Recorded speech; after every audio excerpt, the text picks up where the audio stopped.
Welcome back to the channel. Kendra G. She was on the Love and Fly-ish. It's a new channel. It's a new couple who has conversations about dating and relationships. We did a reaction to Dr. Cheyenne Bryant. They had a conversation where they basically exposed her for the modern woman that she is. She just recently had a conversation with Kendra G. And of course, Kendra G stunk the place up. She kept giving her typical modern woman rhetoric, except she did it in a different fashion this time. And of course, we're going to break it down. Hit the subscribe button, hit the notification bell. Let's not waste 1 minute. Welcome to another episode of the Love and Fly Shit podcast. Today we have a really important guest here, Miss Kendra G. How you doing? She is a media personality, a radio host, and she's also the creator of a very cool dating game for singles. Yeah, and also my own dating app, Kendra G Singles. Okay. Yes, so we got an R girl. Yes. So she's here to talk to us about her game, about, her love life. Okay. Oh, okay. Yes, we're going to get all the way into it. Oh, y'all know about. Okay, I got you. Okay. So, Miss Kendra G, welcome. Thank you so much. Thank you guys for having me. Thank y'all for having me. Yes. ACL. ACL, yeah, you're here just for a few days. So we had to tap in with you and sit down and talk to you more about what you have going on right now. In particular, your dating game. Yeah, so if you don't know the backstory, Kendra G Singles Live, like as you mentioned, I'm a 20+ year journalist in radio and television. Our world got shut down in COVID, and I was in a relationship, and we broke up, and couldn't go nowhere, so everybody was connecting via Instagram Live. Shout out to D-Nice, because he had the music going. So I was like, if I feel this stuck in the house single, I guess there's other people that feel this way during this pandemic. So literally, I went live on IG one night and said, okay, if you're single, I'm going to hook you up. And because I come from media, I knew the first night, I said, if I take this serious, I'm going to change my whole entire life. I've been interviewing people since I was 19. Now, for the last 5 years, I've just been interviewing primarily single people. So up until this moment, I have interviewed at least 15,000 single people. And sometimes I do interviews and they put relationship expert. I don't consider myself a relationship expert. I consider myself, I have data. Like, I have relationship data. No one has ever called Kendra G a relationship expert. She made that shit up. Let's get back into it. When you have that much conversation plus life experience, not on a dating app. So any information I give is things I can back up with receipts because I have the information to go with it. So it's been a crazy journey. My radio career was extremely successful. I interviewed everyone you could think of. Michelle Obama, Barack Obama. I mean, everyone you could literally think of. And I remember I had like 100K followers on Instagram. Started talking to single people, now we had 1 million. So I guess y'all don't really care about celebrities. I want to find love. So do you think people go on your show to go viral or to find love? Two things. I do think we have clout chasers, that people that want to use the moment and they want to take advantage of it. So that absolutely happens. But then I do think there's a large portion that wants to find love. And what happened as my show grew, it kind of grew bigger than even I imagine, to a certain degree. So now there's like reaction channels. So now some people on the social media show, sometimes they might be a little afraid because they know they might be somebody's reaction channel and them breaking them down. So that's why the dope thing about the Kendra G Singles dating app, we now have the live show on the app as well. And those videos stay within the app. So you can say, okay, I want my video also on YouTube, or I only want it on the app. And the people on the app, they can watch you and they can get to meet you when you're already on the app. So we have a safe space on the Kendra G Singles dating app. Dating compared to when we had to meet in person. Oh my God, let me tell you something. Stop talking about your grandma's times. Really stop talking about 10 years ago. Right. It's over. It's a new playing book. Social media changed the game forever, okay? What's that playbook? And I argue with my guy friends all the time about who's the prize, because I still believe the woman is the prize. She's not. And I still believe the woman is the prize. But a lot of women are chasing men. So if you're chasing the guy, then that guy is the prize. So what you just don't get it. Do you guys notice how Kendra keeps saying what the truth is while evading it? Allison drives in. Where the fuck are you going? Wow! She's like, you guys are saying that they're the prize. And I'm saying no. I'm saying that the only reason why that they're the prize is because the women are chasing them. And the guys are saying, yeah, that's why we're also saying we're the prize. I told you guys, Kendra G's biggest issue with dating and relationships, it's not even men. It's that she's lacking in intelligence. You're not smart enough, sweetie. Access. Before, in person, you settle down with the best option in your face. Right. Now you have an Instagram page, right? And then also women have been able to increase their pretty. Like let's break this down. You know, women, What? you know, I'm wigged down, makeup down. I ain't wake up like this. I still wake up pretty, but I'm not a fool. I know this does increase my pretty, right? Hell no. Hell no. When you look one way, when you don't have anything on your face, and then when you put something on your face, you look like something better. That's not who you are, actually. You guys are claiming this fake hair, these fake eyelashes, these masks. Hello! Let's get back into it.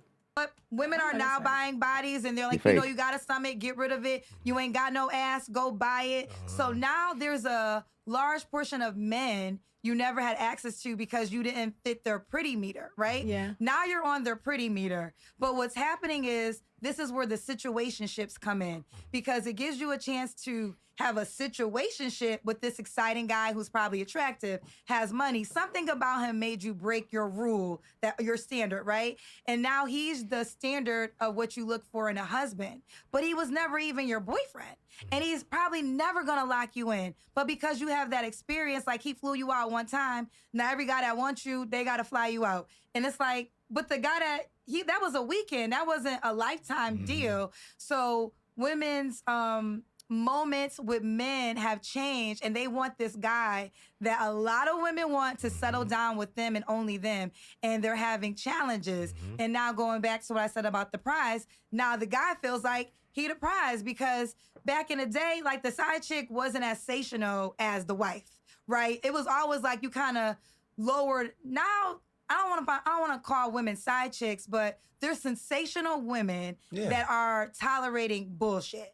Yeah. And when you have sensational women who are very attractive, have careers, well-spoken. Again, you don't get to say what a sensational woman is if you don't understand what men deem as a sensational woman, because that's what actually matters, because men are, you know, the buyers in the dating market. We're the one who actually has to make decisions on women. We decide if a woman is sensational or not. And I'll tell you one thing, a woman's career is not criteria we use.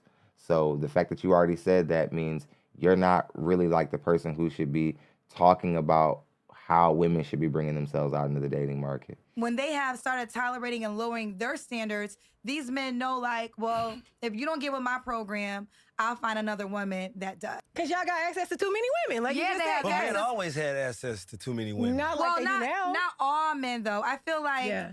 I feel like social media, because of the DMs and because of the comment section, but I kind of want to bring people back to reality.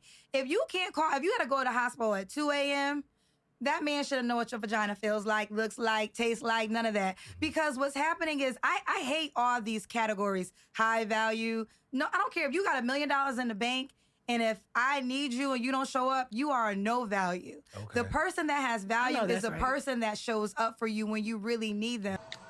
You lying bitch. She is lying like a mother. You're not being honest about that, because you wouldn't date a guy who made $50,000 who was willing to show up for you and do all those things. A guy has to meet a certain financial threshold to be able to date you. So that means money matters more than that other stuff you're talking about.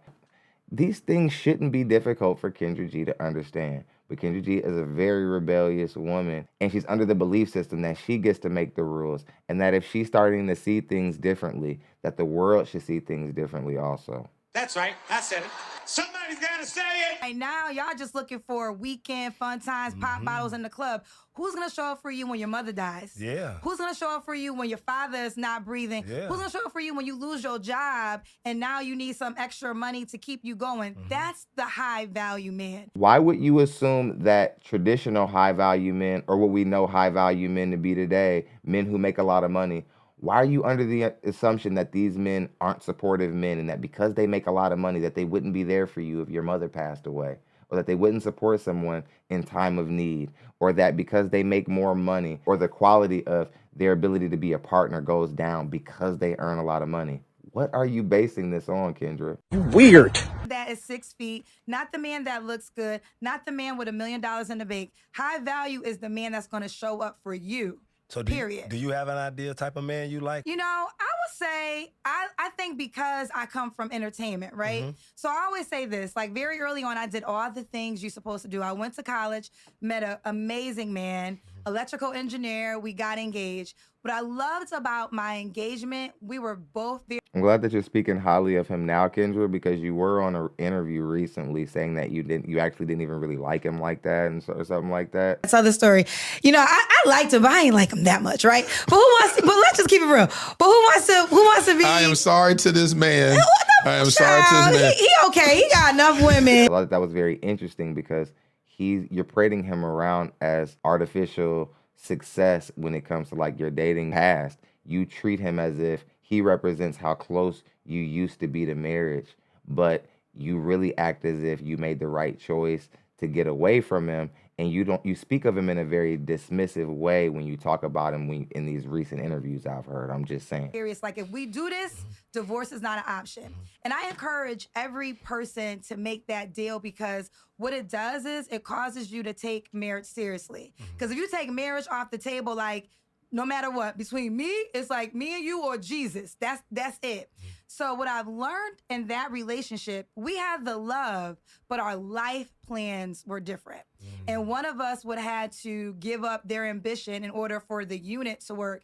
And normally it's the woman, right? Normally the woman just kind of goes along with the guy's plan. And then sometimes roles reverse, you know, without it. I mean, within it. In my case, I was so ambitious, but I also had a very unpromising career. I was a radio personality making $7 an hour with big California dreams. Oh, wow. And my ex-fiance had the legitimate job. He was electrical engineer. You know, I'm going to move up in the company. Yeah. It's the sure bet.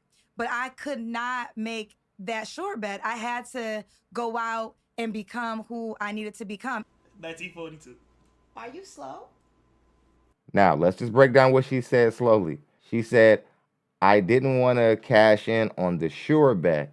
I had to see what was out there for me. So you didn't want to cash in on something that was definitely going to secure you and take care of you. You wanted to put the chips in on yourself and be single, something that historically hasn't really worked out for women. Let's get back into it. Everything I wanted to do, I did. So along my dating process, I met a lot of, but no one that I would sign my life over to. Okay. You know, like, you know, and then one time there was a moment I was in Chicago and I asked God, I was like, God, why you keep sending me right now men? And he said, because you a right now girl. Dang. Like if a guy came to you, Oh, this is why I can't stand Christians. Nobody in Christianity, in the history of Christianity, has had the privilege of God speaking to them.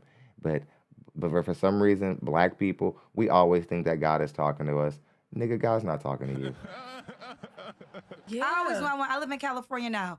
But my radio career took me from Philly, Atlanta, Cali 1 year, back to Chicago, a big portion in Chicago. But I always knew I was going to end up in Chicago. California.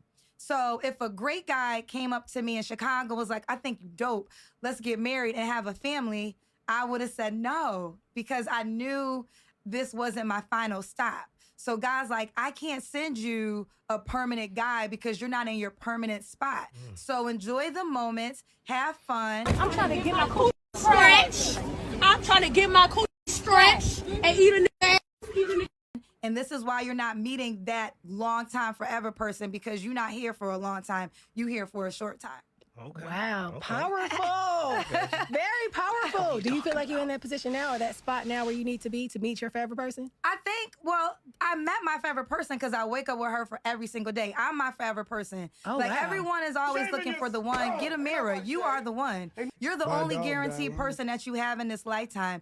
Everybody else is just a supporting cast to your monologue movie. Whether you're spending this time together or whether, you know, and y'all break up or, you know, the good Lord takes them home. Everybody in your life is for a moment, maybe a season, a lifetime, a few years. So the one is a myth. You are the one. So I'm never looking for the forever one because I'm the one. Now, is there a person? You're never looking for the forever one, but you're the one. I find this very disingenuous. And you see women doing this in the dating market all the time.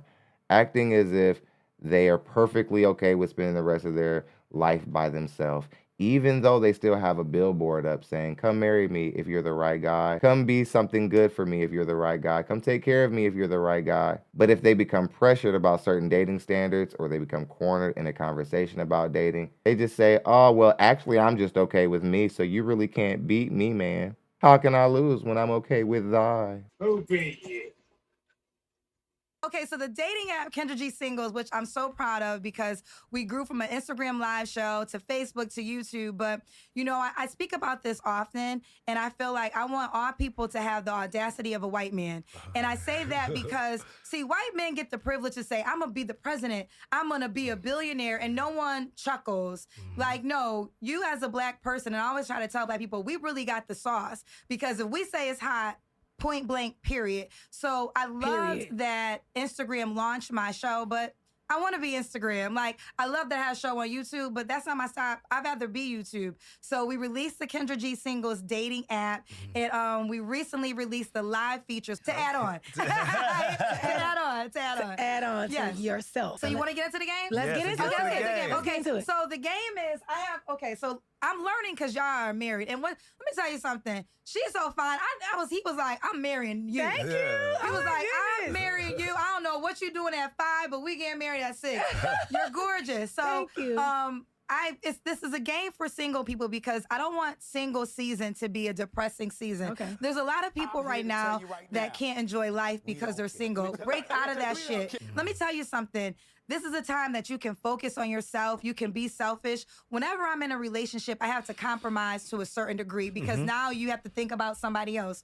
Well, in this season, you could think about yourself. And I don't want you to feel sad. Your worth is not determined on your relationship status. So if you're single, you are still worthy. I don't care if you're 300 pounds, 10 pounds, you are worthy because... Kendra, why weren't you rapping all of this, and why weren't you saying all this stuff and spewing this rhetoric when you were dealing with the scamming Nigerian? You ought to be ashamed of yourself. I heard that guy had like 15 names. Why weren't you preaching all of this? You know what? Marriage ain't even all that dope. When you thought you were getting proposed to him and you thought that you guys were going somewhere, you thought he was trying to do something with you. Why weren't you doing this? Matter of fact, you were very pro-relationship during that time, which means whatever your narrative is, it's only based off of what kind of success you're seeing or not seeing in the dating market at the time. Okay, you want to go first? Yes. Okay. Is love enough if the money ain't right? Damn. Ooh. That's a good question. Yes, in my situation, it is. Oh, so if he lost his job, you got him. He don't have a job. He's lost. He'll never lose it. He'll never lose it. And whatever he don't got or he loses, he can get it right back. Okay. So the money is not the thing with us. The money ain't going nowhere. The money we can always get. Sure. He can always get too. So it's like, yeah, love is what holds us together. It's the love, the chemistry, the passion. Right. It's how equally yoked we are. Right. It's, the fact that we just... I don't speak on married couples directly, especially if they don't try me. So I'm going to be measured, but I'm going to say this. Men, when we're there and we marry, we're there for love. We're there for marriage. Women are there for survival, and that's not an insult to women. I just want there to be more honest conversations in dating and relationships nowadays. We don't have to act as if things aren't what they are. We don't have to do that. When in fact, women are hypergamous, they are looking for a guy who they care about and love, but there's also other needs associated with it, like the need to live and the need to have children be taken care of, and she's considering those things, where the guy is there on actually more romantic means, where he actually feels something for the woman, and he doesn't even need her to survive. So I love your answer. You should love her answer. it's not equal, is and what I I'm think saying. what It's you not just equal. said is what some men are fearing right now, because a lot of women have a money requirement. And what women don't realize, listen, girlfriend, I'm never telling you to lower your standards, but when you say he has to make a certain amount of money, some men feel like, okay, so if I lose it all, are you still gonna be there? Right. That's the other side of it. That's the other side of it. So I think what happened with women, because, we became financially blessed, and it makes sense. Like, I'm not gonna tell a woman to lower her standards. But women became financially blessed. We have to kill this narrative that black women are just outpacing black men at this astronomical rate. You women are not making more than black men. That's the first thing. And then the other thing is that you're not more educated either. You're just more enrolled, okay? I'm tired of this narrative that black women, you guys are just leaving us in the dust. And when you guys go get those degrees you're so damn proud of, what's interesting is that they're never degrees that are with anything useful. It's always like liberal arts or something really whack, something that like you're probably not even gonna get a job. Shit nobody really cares about, to be honest. What's happening here? Some women, I gotta say this, you might be the man of your dreams. As in, you know, you might be the person that's gonna fly yourself first class. You might be the person that's gonna take yourself to a high-end restaurant. You might be the person that's gonna fly yourself to Italy for the weekend. And if you are capable of doing that, you are a blessed human, because everybody can't do that, right? Now, there's no guarantee you're gonna find a man that can afford to do it and is gonna select you. Because that's what happens. But if you could do it on your own, let me tell you something. I live the life that I want to live because nobody can tell me anything different. God, oh my God, this should not be this hard. It's obviously not enough for these women to be able to go on trips alone. There are other women like you. You're not unique. You just think you are because you're narcissistic, but you're not unique. There are plenty of other career women who also live their life however they choose. They eat what they want. They can travel when they want. They're always on boats and whatever the case may be, but they're still thirst trapping. They're still putting their titties online because they still, on some level, they want somebody to see them. They wanted somebody to notice them. If you women were really out of it and out of the dating market, you wouldn't even put a billboard up. You wouldn't go on dates. You wouldn't be on dating apps. You wouldn't go to mixers. You women are trying to act as if you're okay without men while always mingling with them. It's disingenuous. This is going to always continue to get more and more entertaining to watch you think that you make the rules up and think that you get to just decide how all this goes as you get older and older and your value diminishes and diminishes. It's becoming entertaining. You've helped me enjoy my job more because you're what this is all about. A woman who is talking a lot and having a lot to say. Reality exists one place, and where her opinion exists is in another. And you can't really contain these type of women, and you really can't stop it from being entertaining. And you guys are always wondering, like, why do so many people listen to RP content? It's because of all the ridiculousness and all the crazy nonsense that we hear day to day on these platforms. It's how you women listen to what men want and then willfully act like you don't know what we just said, or say, no, you shouldn't want that actually. Want this.